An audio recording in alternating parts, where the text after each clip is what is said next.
Throughout history, humankind have consistently demonstrated an instinct for invention. However, not all inventions turn out successful.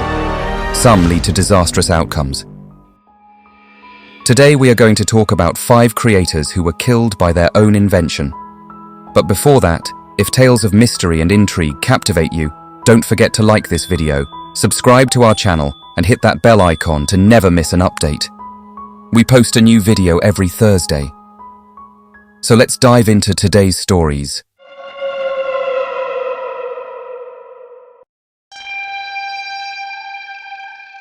Number 1. Thomas Midgley Jr. was an American mechanical and chemical engineer. He played a major role in developing leaded gasoline and some of the first chlorofluorocarbons, or CFCs, better known in the United States by the brand name Freon. While Midgley won multiple prestigious awards during his lifetime, the 2 compounds he invented are considered 2 of the world's most harmful chemical compounds that have single-handedly ended up ravaging the environment and poisoning people. In October 1924, at an experimental plant in New Jersey, 5 workers died and 35 others experienced tremors, hallucinations, and other symptoms of lead poisoning. Midgley, himself, had been poisoned by inhaling fumes and washing his hands in the stuff to demonstrate its safety. But that wasn't his invention that killed him. In 1940, Midgley contracted polio and was paralyzed. Being an inventor, he developed a harness system of ropes and pulleys to help him maneuver and get out of bed. But in the end, in an ironic twist, he was strangled to death by the same harness and thus killed by his own invention. Number 2. Horace Lawson Hunley was a Confederate Marine engineer during the American Civil War.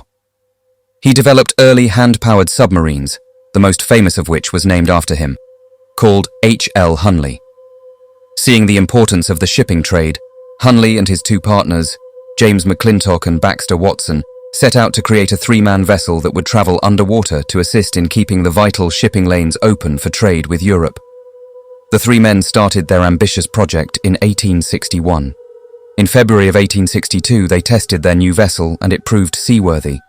However, with enemy forces advancing on their location, the 3 men abandoned the vessel. But Hunley and his partners didn't lose hope. They then moved their operations to Alabama and enlisted other investors to assist in the project. One of the main investors was E.C. Singer, the nephew of the man who invented the sewing machine. This is interesting as the spool of rope used in the torpedo rigging was patterned after a spool of thread used in the sewing machine. In layman terms, imagine you have a sewing machine at home. When you use it, you have a little spool or roll of thread that feeds the thread to the machine so you can stitch your clothes. This spool has to let out the thread smoothly so that your stitches are nice and even. Now think about a torpedo, which is like a big underwater missile. When people were figuring out how to launch torpedoes, they needed something like that spool on your sewing machine. They used a big spool to hold a long rope or wire that was attached to the torpedo. When they launched the torpedo, the spool had to let out the rope just right so the torpedo would go straight and not get all tangled up. With their newly designed submarine, they made their first effort to strike against Union ships. But their effort ended in disaster when the H.L. Hunley sank with 9 men on board. 5 were trapped and drowned, and 4 managed to escape. The H.L. Hunley was recovered, and the 5 drowned sailors were buried in Charleston. But that wasn't the end of it. Upon the recovery of the Hunley, a new crew was recruited from a group of civilian volunteers. But tragedy struck again, as all of the crew members when a sea swell swamped the Hunley during a training session. But Horace Hunley did not stop. For the next training session, Horace Hunley selected a set of sailors from Alabama who were familiar with the Hunley. This time, on October 15, 1863, H.L. Hunley sank the last time. But this time, it sank with its inventor, Horace Hunley, on board. Number 3. James William Heselden, or Jimmy Heselden, was an English entrepreneur.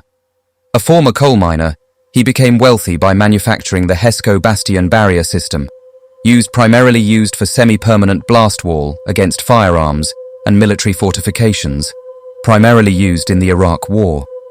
In 2009, he bought Segway Inc., which is manufacturer of a self-balancing 2-wheeled personal transporters. On the morning of 26 September 2010, Heselden was riding his Segway while walking his dog. When he reversed the Segway to allow a fellow dog walker to get past him, he accidentally drove his Segway off a cliff into a river. Hazelden was pronounced dead with multiple blunt force injuries of the chest and spine consistent with a fall, thus killed by the invention he owned. Number 4. Karel Souček, a Czech-born Canadian stuntman, etched his name in history with a daring Niagara Falls barrel plunge in 1984.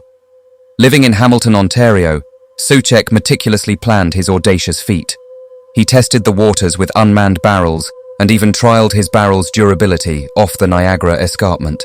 His bright red barrel, emblazoned with bold words of determination, carried him over the falls to emerge battered but triumphant. Despite a fine for his unauthorized stunt, Souček recouped his expenses through media sales. Emboldened, he dreamt of a Niagara Falls museum showcasing his stunts. To fund it, he planned a dramatic barrel drop from the Houston Astrodome into a water tank. Tragically, on January 19, 1985, the stunt went awry. The barrel missed its target, and Souček, severely injured, succumbed to his injuries during the event. His legacy, marked by both triumph and tragedy, lies in Niagara Falls, where he rests in Drummond Hill Cemetery. Number 5. The 32-foot-tall fiberglass sculpture of a blue stallion stands tall outside the Denver International Airport, with its eyes glowing red and a mysterious blue-colored body. Popularly known as the Blucifer, this artwork has long been the talk of the town with many legends surrounding it. Some people call it the Protector, and others think it's possessed by a demonic force. Originally named as Mustang, the tall stallion was created by an American sculptor, Luis Alfonso Jimenez. Jimenez studied architecture and then fine art at the University of Texas. Throughout the years of his career, he made many notable artworks. But the artwork that would seal his fate was Blucifer. It was his life's work, and finally got the commission in '92. Some of the early sketches had Mustang as yellow, even pink. But Luis decided on blue, modeling it after Blackjack, who happened to be a blue Appaloosa. The striking blue color and glowing red eyes were controversial from the start, with many travelers complaining to the airport authorities because it scares children. The sculpture has not only withstood public scrutiny, but it's also had to hold up against rain, hail, intense wind, and several failed attempts at vandalism. But the structure has a massive fan following too. People from all over the world have traveled to Denver to take their pictures with the demon horse. Many conspiracy theorists believe that the Blucifer is a killer because it did kill its creator. Luis Jimenez died in 2006 at 65 after a part of Mustang came loose while he was working on it. It severed an artery in his leg and he bled to death. Jimenez's studio later completed Mustang and finally installed on February 11, 2008. Thank you for watching this video.